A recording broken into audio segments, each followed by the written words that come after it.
Hi, this is Randy Finney with Right Side of the Chart, and this is an early session update for Friday, October 4th, 2024. It's 10:47 a.m. as I'm starting the video. And what we'll do is I'm going to go over trade updates, but we'll keep it limited to the equity markets and individual stocks. So what I'm going to do in this video is cover, of course, the indexes real quick, go down to some of the key sectors I'm watching as they're both trade ideas and kind of where the market might be going. As I often say, an index is simply a sum of its parts, and when you're talking, depending on the index you're talking about, let's say it's the S&P 500, it's simply the sum of 11 sectors, which I cover frequently. They're weighted, with tech being by far the largest, then healthcare, or financials, then healthcare, and et cetera, et cetera. So we'll touch on those. Or you can even drill down farther, as I often do, saying an index or sector is sum of its parts. And then you can look at the individual stocks.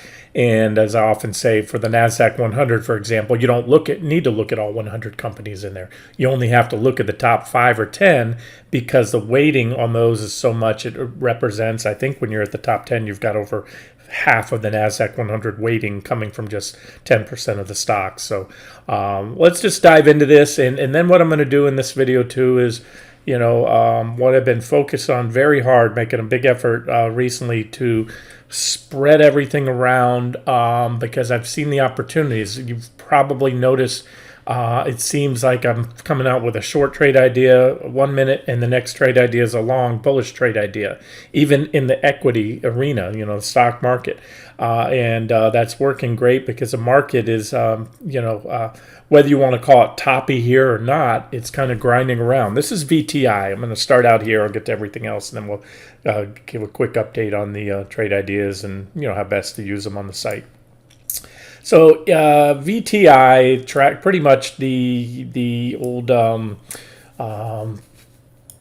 Wilshire 5000 index, which is and VTI is the same thing here, and it's if you're going to use one sector, one ETF that is the closest thing there is to the stock market, it would probably be this one, because this one, as you see here, and I've covered it in the past.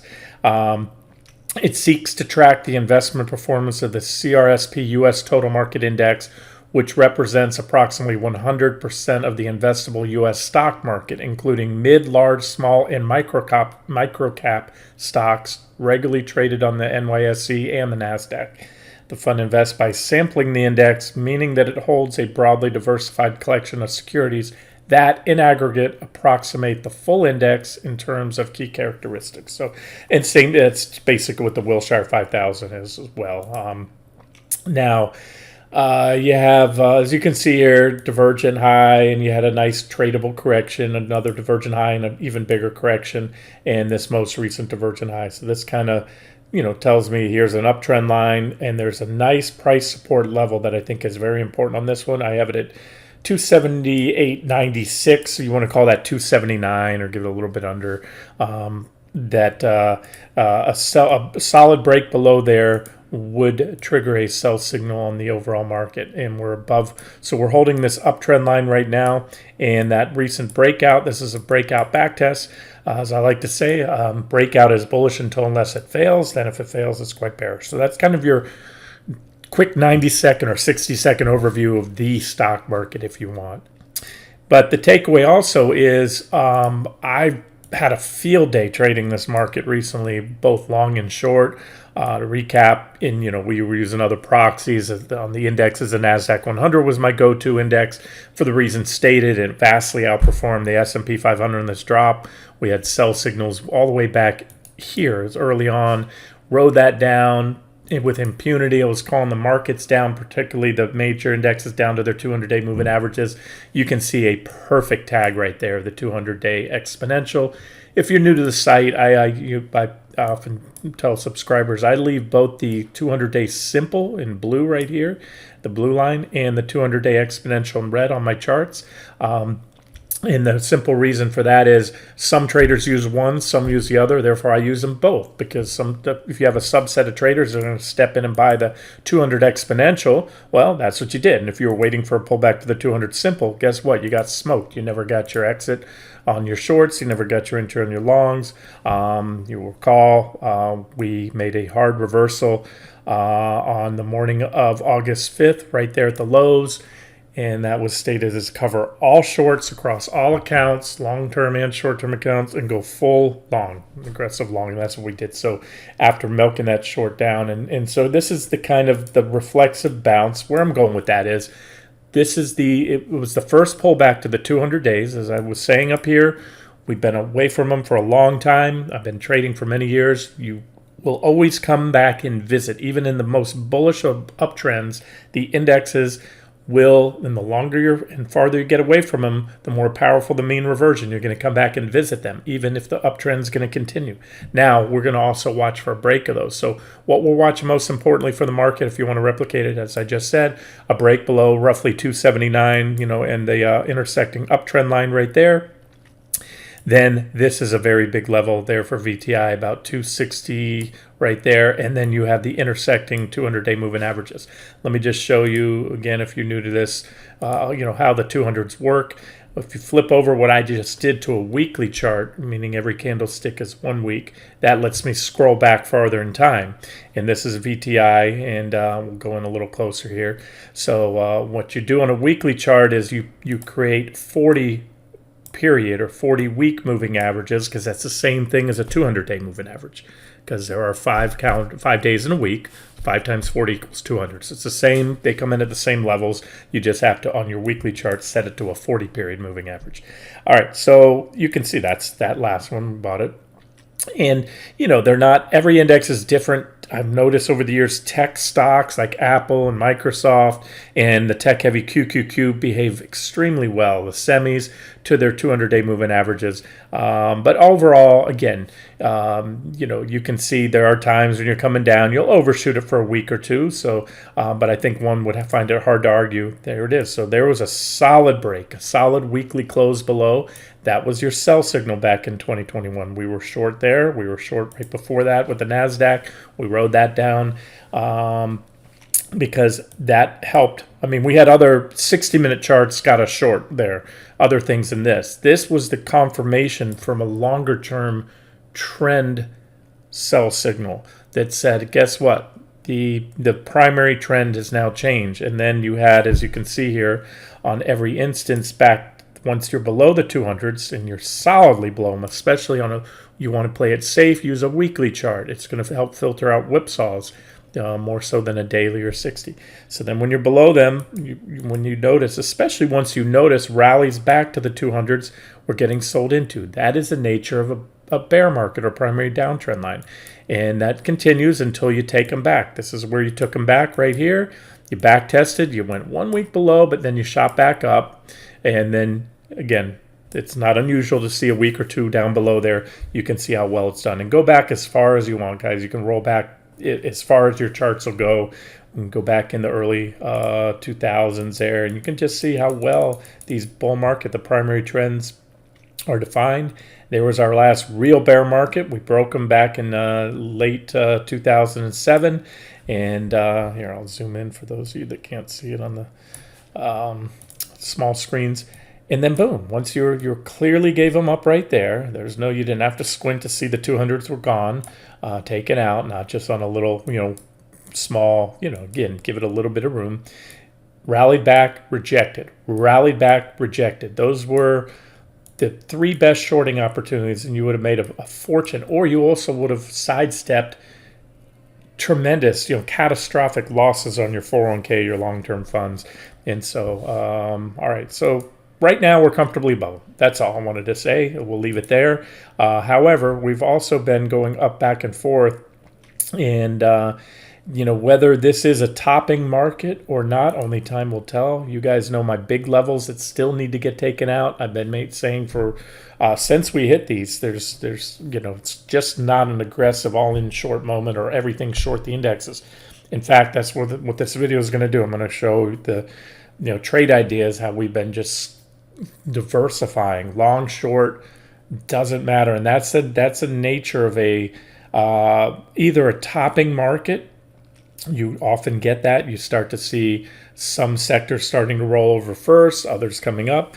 Call it what you want. Maybe it's just a little, consolidation before the next big leg up. I don't care, because I'm not sitting here 100% long or short the indexes. I have positions that I'm actively trading there. I have some swing positions, but then I also have a lot of individual. The majority of my positions are in commodities, gold, silver, treasury bonds, things that again, it would be a 2-hour video if I tried to cover everything. So that's kind of big picture. And then near picture, near term, just showed you what level needs to go on VTI. We can look at QQQ. I'm glad to. I should.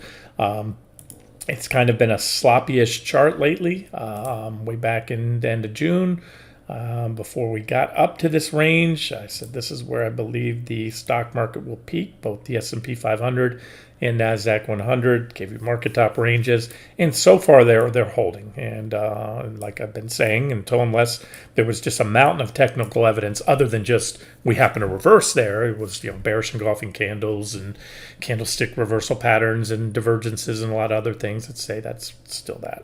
But very near term, here's what happened today on the stronger than expected jobs number. We popped this little near term downtrend line.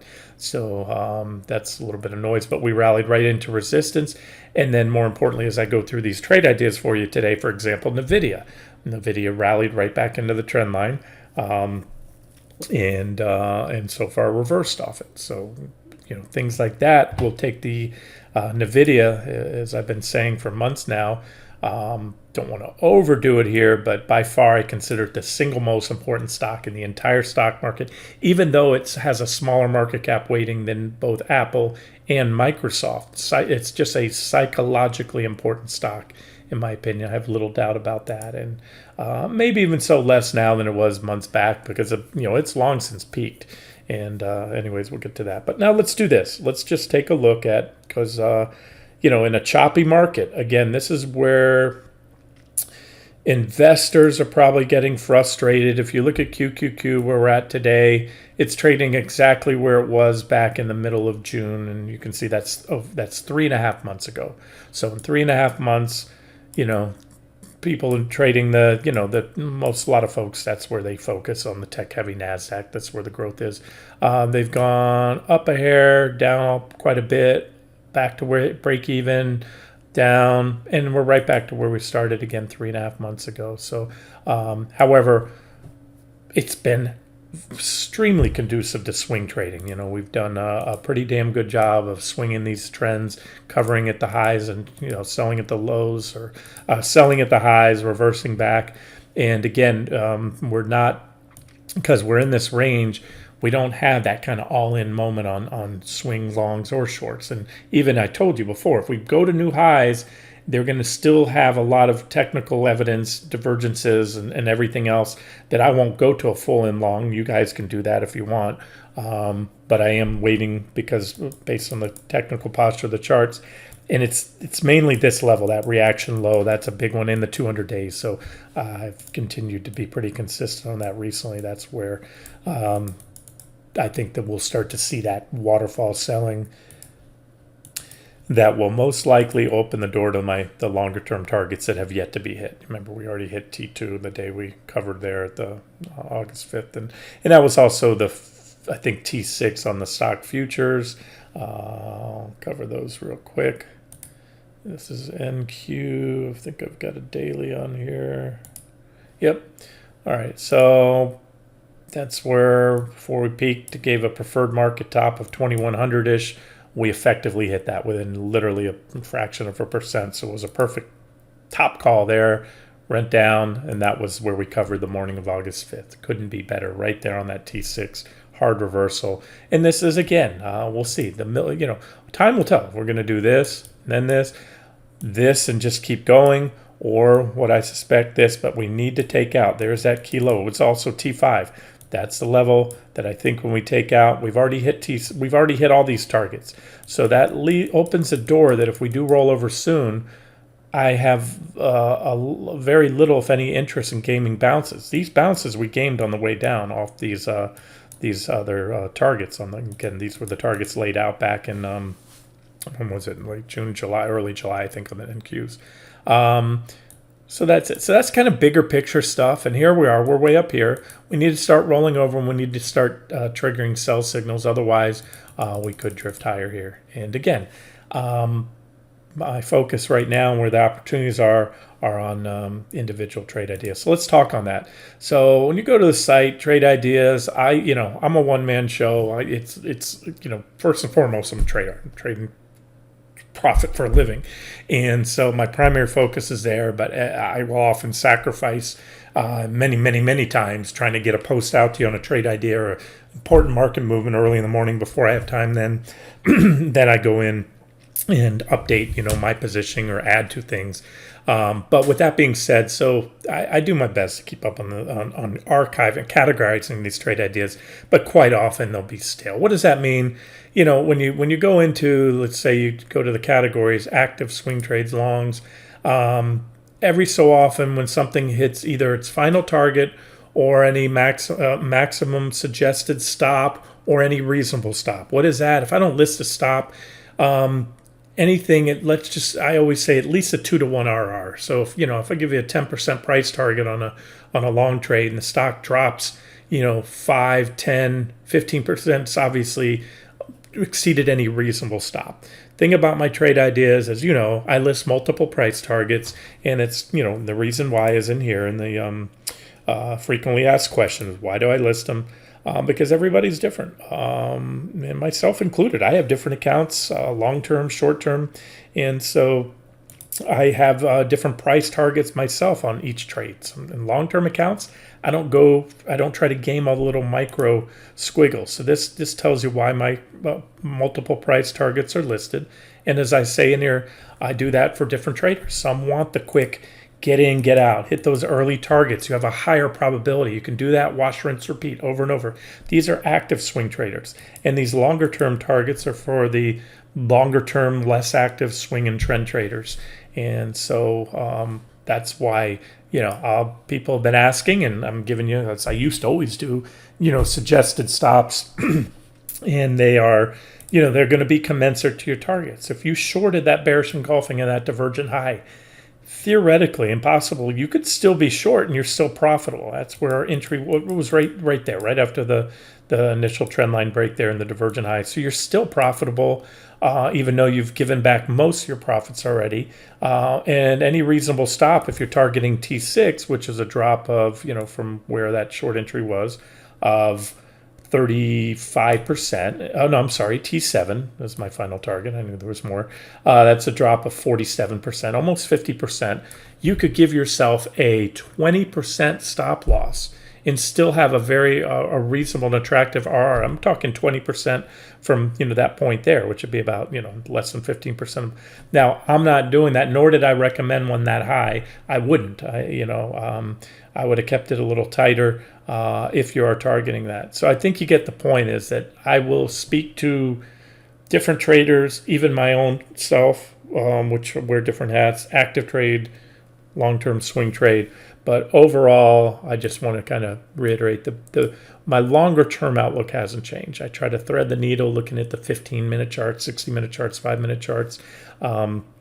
Things start to change when we take out those market top ranges, both in QQQ and SPY. And, and we'll see if when they do. SPY still below the top of the final market top range. I said the day before the Fed announcement, if they gave us a 50 basis point cut, which was priced in, I expected we'd pop that midpoint of the range that had been capping S&P and put us up towards the upper half of the range, and that's so far exactly what happened.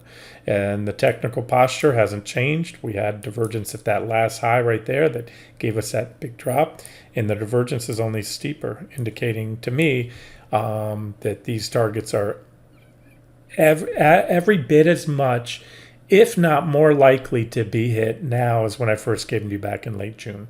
With this being, again, the initial leg down, hit of the 200s, bounce, and of course there's work to be done. My confidence that these targets are going to be hit will go up, and there's T7, the final target for the S&P. They go up significantly when that recent low is taken out, and then even better when that August 5th low and the 200-day moving averages are taken out. They'll go up to, I'd say well north of 80%. I'll have an 80% degree of confidence at that point that we're going to go down to these deeper targets that I gave you. All right, that's that. Now let's just go back to the trade ideas. So when you go on the site, you go to trade ideas, you're by category. You can go to all of them. If you click on active swing trades, that's everything. I'm going to speak to this real quick. If you're trying to, let's say you don't like shorting stocks for whatever reason, you think it's anti-American, you don't have a margin account in which to short, or you don't want to buy short ETFs, whatever, it doesn't matter. Then you can look at the longs. These are all longs. Now you're going to see in here quite a few of these are also shorts. And the reason is, let me try to find one. I came up with this categorization system years back. I've been doing this for a long time, since 2011. I started building this site, I think it was. So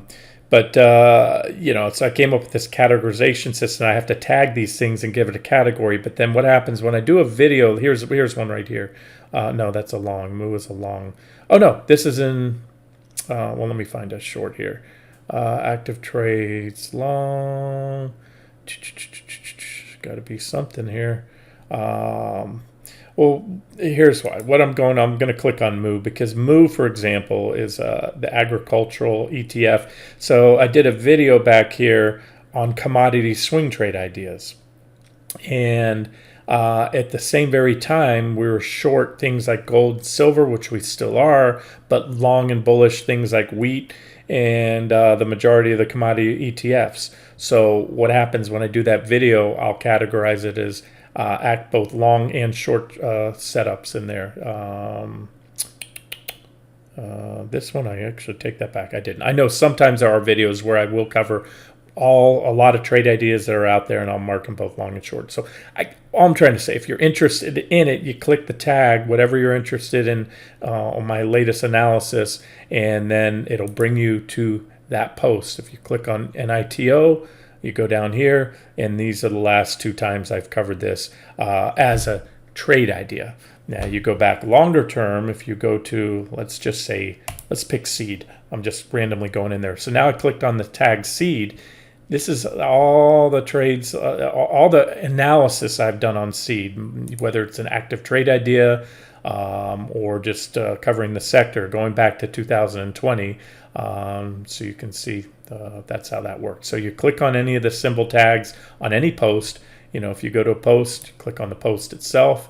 You go watch the video, and then in there you can see I categorize it by I would have covered equity market analysis, Forex and crypto, gold and commodities. These are all categories. And then these individual securities. So you might, some obscure little company like Reed. And then you can see there's all the coverage of Reed. It's in the commodities arena. I believe it's one of the ag input stocks. So that's where you'll get that. Okay, back to that. So go to trade ideas, and again, you can sort them by a setup. And then even when you go into these categories, what is a setup? It's right down here. If you're wondering, a long trade setup are stocks or ETFs in a bullish technical formation, bullish or technical pattern formation that are poised to break out and provide an objective long entry. This category may also include stocks that have already triggered an entry but still offer an objective entry add-on. Or objective entry add-on, such as during a pullback to support. And so, in other words, so a lot of times things are active trades, but they're still setups if there's more meat on the bone. And again, I don't do a perfect job of keeping this up. So if you want to go to one, you click on one, and just read the last update. And there I'll cover that. And from time to time, I'll go in and purge out the old ones that have already hit their final price target or have been stopped out. Or in the case of a setup, remember, a setup is an untriggered, when I first posted as a setup, it's an untriggered bullish or bearish potential trade needing that catalyst or entry. Once they trigger, again, I do my best to move them to the active trades categories, and you have active trade longs, and that's it. So like Coop, I gave you an update today. Click on COOP, scroll down here. Don't know why that's not an active trade long. So I have to go to the post I gave you today and fix it. So that was, oh no, I'm sorry, Coop. Coop, yeah. So I must have missed a category on that one. So I'm going to search it here, Coop. This is where I first posted it right here. I gave you Coop along with Rocket and UWMC, and as I updated today. And so I look down here in the tagging system, it should be active trade short, completed trade short, and a short setup.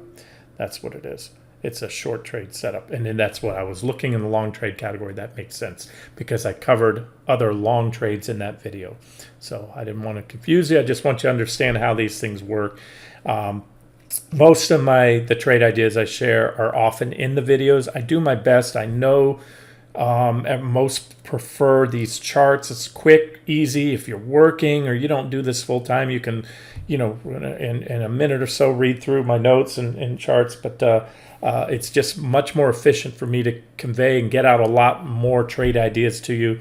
And I like to do that too when I do a detailed coverage of an entire sector. That's when I'll do the video and then throw out, maybe a dozen or more individual trade ideas in there. Okay, so you see how the categories work. And again, when you want a little more details on any one trade, you go to active swing trades. You're going to see a lot of them right now. And I've done my best to keep these up to date. You can click on any of them. Some might not be. If you have any questions, so if there's and guys, I post so much analysis. I take a lot, but not all of these trade ideas. I can't possibly. And a lot of times I cover a sector, so I have multiple trades in one sector, and I might take 2 or 3 of those, but not all 7 or 10 or 15 that I cover. So my point is, if you want an update on anything that I've covered, if you're trading it, you're in it, just post an update. Try to hit me in the comment section under one of the most recent posts. Ideally, if you can keep it to the post, covering that sector, great. But if not, don't worry. If it's, I look at usually every day. I'll try to go in when I have a minute and just check on the comments here. And if you had anything, any questions or comments, I'll go in and try to reply to. But after a few days, they kind of, I quit going back. Pretty bold call like this needs a rural explanation. A bold call. Okay, so Mike, I like your questions. I'll answer that one now. This is simple. Today is a day that everybody wants to be. I turn CNBC on, as I often do when there's a market moving report, and that's it. I can only stomach so much of their bull speak and just cluelessness that before I start to throw up on my mouth, so I turn it off. And they were just jumping all over, leapfrogging each other with how bullish this is, with Goldilocks scenario, no landing, and all this other crap. And those are days that if I don't short for the just sake of the market being bullish on a positive economic report, but this is what I try to convey to everybody. If you trade the news and if you trade the headlines, good luck with that. I don't make any guarantees on this site. I don't guarantee you're going to be successful. I guarantee most won't be. It's just in the nature of most people don't do the work, don't have the skill sets. But hopefully you can learn some things here and some value added things to your own trading. And hopefully a lot of you are successful doing this. But the one thing that I will say is that if you are trading off the news, the headlines, you will go broke. You will see sometimes the headline comes out and something is so bearish you just can't get your head around it. The market initially drops and then it rallies, or vice versa. And today, again, I put a post out there explaining my thoughts already. What you're seeing today is stronger job growth that probably took the 50 basis point off the table, right? I didn't check Fed funds futures. We can do that if we get a minute here. I'm trying to keep this video not too long. Probably knocked the odds way down on the 50 basis point cut to a 25. And what you're seeing is long-term treasury bonds shot up, right? Yields. So as I said in a post, the last one I made, I think on the update on Coop and Rocket, RKT, you can see our TLT trade. And it's not mere coincidence that we're short treasury bonds, betting yields are going to go up. And that's what's happening. So the Fed now, they have that conundrum, or it's really a catch-22, as I said, where they're cutting short-term rates, but they're causing long-term rates continue to go up because of that, for that same reason. We've seen nothing but here. Let me just get to that, and then I'll get back to NVIDIA, Mike. Let me go back to TYX is the yield on the 30-year bond, the long bond. And this is what it looks like on the daily chart. This is right about when we went short treasuries. Remember, treasury bond, we short treasury bonds because when yields go up, the price of bonds fall. It's a direct inverse correlation, no variance to that. It's a one-on-one, immutable. It's simply how they're priced based on their interest rates. This is what's happened. And remember, the Fed, where was the Fed cut? Back here, we've seen nothing but a steady rise in interest rates, long-term rates, yet while at the same time, the odds of short-term rates going down have been going up. So what's the biggest problem right now? We're all watching the elections and the debates, is the cost of housing. And they both, both Kamala and Trump have their plans. They're going to help. Kamala wants to give first-time home buyers a big stipend, a big upfront. I mean, is that fair to the people that have bought a home, maybe lost one, went underwater, and don't? Of course not. It's it's whatever. I don't agree on any of those policies. But this is the Fed correctly made this mess. Nobody wants to talk about that. That's what you get for a 15-year free, excessive easy money policy. Artificially low interest rates created this situation, and then you've got people that are locked in at their 2.5-3% mortgages that refuse to sell, can't sell because they'd be going down to a lesser house for more money, and so that's this box we're in with the whole housing market thing. And so what does the Fed do? They've lowered rates, which has now caused longer-term rates to actually do the opposite, go up, based on they're gunning the stock market. They're cutting rates with the stock market, the S&P right off all-time highs, and they keep talking about and I believe a big recession's coming, but right now the evidence isn't there for them, at least on the employment. So what are they citing? So anyways, this is the catch-22. So what I'm saying here is much more important, I think, to the stock market as evidence. Why are those mortgage companies were shorting falling? Why are the home builders down today? It's because this situation of the economy being strong is causing longer term interest rates to rise, and that is not good. It does not help the 30-year mortgage,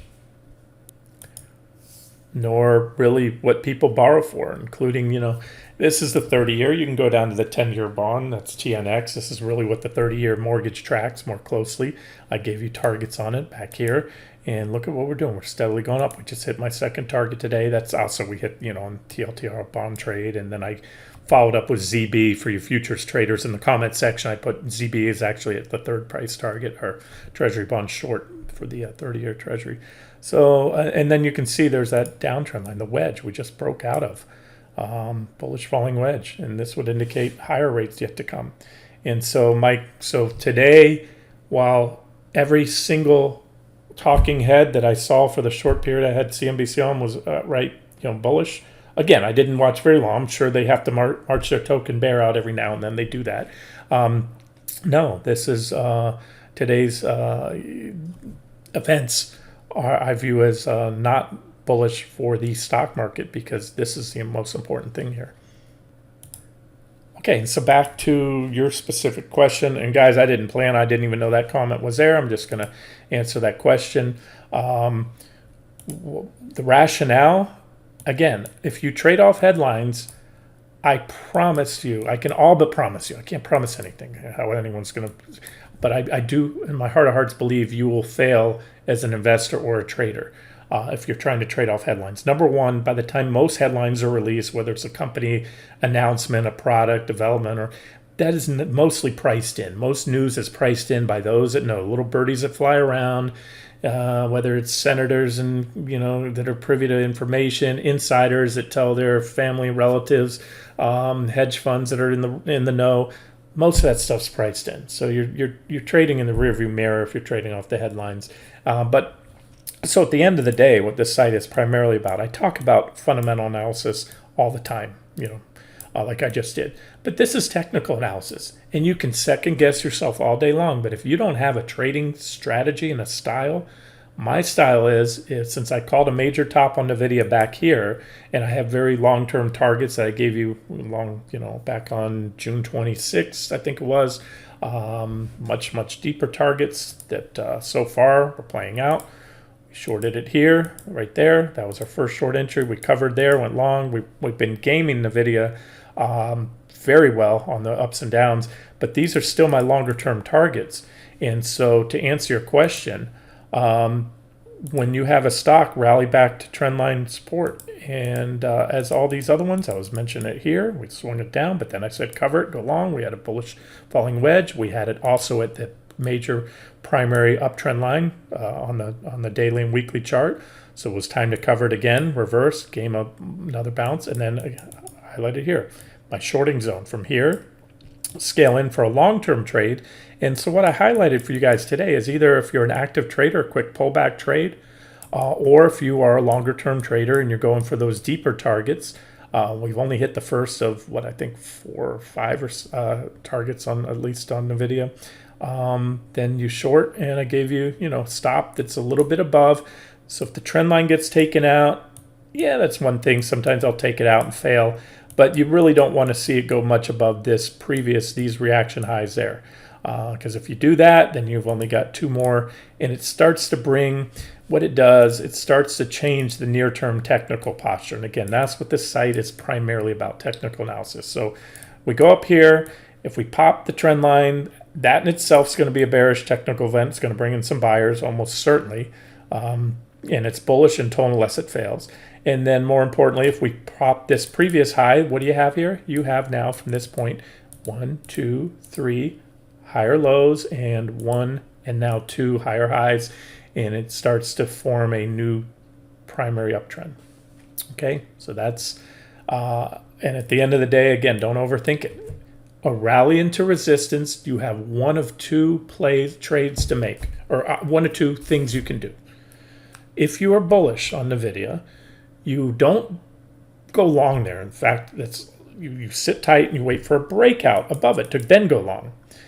Or if you're bearish or just an agnostic trader, market agnostic, no bull or bear in you, you're just going to short the tech, you short it. With a stop, you can keep a tight stop, by the way. If they pop it, I would give it at least a 60-minute or 2 60-minute candles above. You have a reaction high here. If you want to keep a tight stop, just keep it a little bit above that previous reaction high, especially a daily close above. Okay, so that's it. It was simple. I'm probably over-explaining it. Rally back into resistance, just as we did here. Again, back here, we didn't have the trend line being formed. When it started to form, it was right here, and I got it out to that time. We also had negative divergence. And we're also we don't have divergence now, but we're coming off a divergent high. We've just had, since that last divergent high pointed out at the trend line, and I also pointed out that as a short entry the other day, this is the first snapback rally. All right, so that's it. Simple stuff. You take it or don't take it. We hit the trend line. You could have at least, as an active trader, gained a 2.5% quick pullback trade so far. You can, this is a 1-minute chart. You can see we had some support right around here as well, right there on these reaction lows. You can carry it across here. All right, let's move on.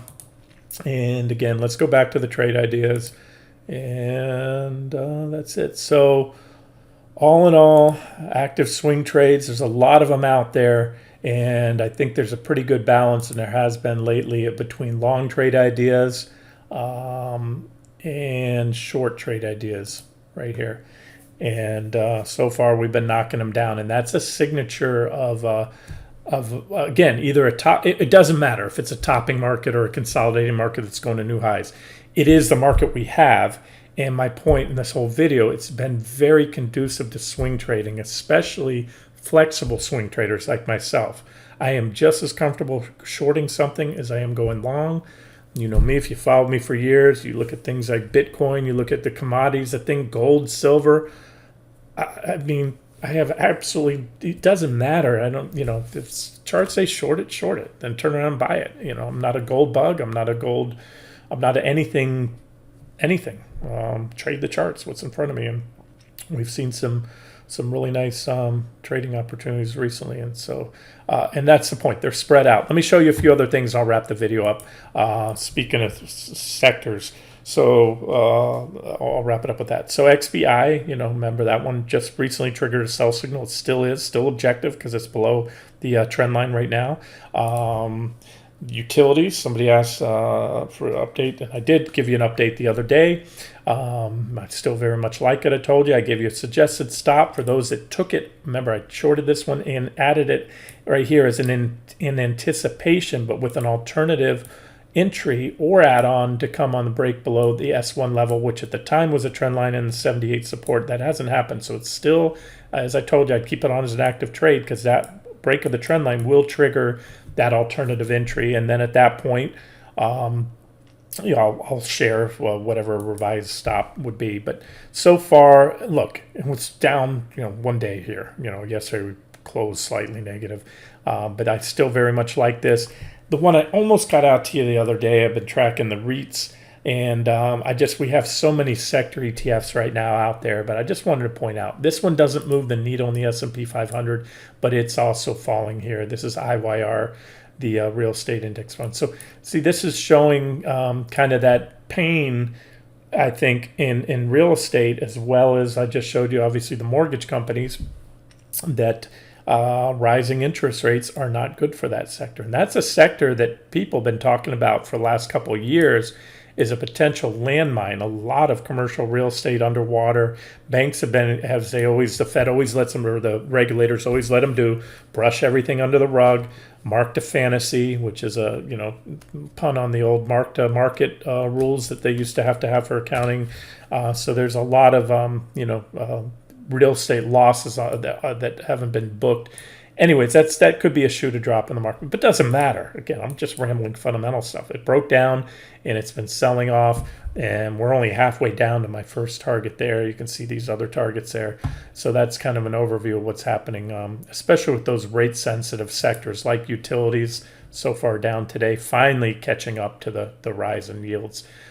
This one, I don't know if you're aware, but a lot of this ramp up in utilities, believe it or not, has been attributed to AI. If you've read about it, you know what I'm talking about, because AI, for this whole big green administration, is probably one of the worst things for, fossil fuels. China doesn't give two flips, nor does India. They, putting on from what I heard, a new coal plant a week comes online in China. They burn dirty coal, and they're all in on AI too. All the big countries are, and so AI uses massive amounts of electricity to run those insanely powerful chips. And so anyway, this is all part of the AI hype bubble, and so when it pops, again, you have the targets and you have where it's going. So I just want to show you what's going on right now in the market, and kind of address today's quote unquote bullish jobs report, and how bullish so far. I don't know. They've faded quite a bit of the pop. We're still green right now on the NASDAQ 100, but not by a whole lot. Let's see what the S&P is doing. The S&P is about to go flat on the day, and so there it is. So kind of answer your question, Mike. The rationale for shorting the video was very simple. It was in the post. It was a rally back into downtrend line resistance, and if you're thinking anything much more than that, you're thinking too much. It either works out or it doesn't, and you move on to the next one with your stop. So, and I'm saying that in honestly in a constructive manner. It's that's it. Have a trading style, have a trading plan. My trading plan has been. I don't think I've updated all my trades as much as this one here. Been swinging it, and said, after last covering it and going long there off that divergent low, said I'd start scaling back in short here into that purple box, but not above it. And that's been the plan. And the preferred upper part of the range is the best part, because that brings you up to the downtrend line. And there we are again. So that is it. Let me see if there's anything else I want to cover. No, the only thing I left it out, I mentioned this one I followed up with when I gave you the three back a couple weeks ago. Rocket, UWMC, which we hit that first target today. It was to be the first of the 765 price support, or the trend line, which came in just below. You can see we also have the 200-day moving averages that have been acting as support as well. Look at that. And so when the trend line goes, the 200s will go, and then that'll be your next sell signal, objective short entry. And, I still maintain these targets. If I didn't, I would cross that out and let you know. So there it is. Oh, and then the one that I wanted to, didn't update today is PennyMac. I added that PFSI in the comment section below that post that day. And we're coming up on the first target to that one as well. Okay, that's it. I'm going to wrap it up here. I plan to get some updates out on gold, silver. I already updated you on treasuries, wheat, natural gas, all those things. The commodities taking a little bit of a breather today. They had divergences on both wheat and natural gas. As I showed you, those divergences are playing out now, and you already have the re-entry or buyback zones or whatever.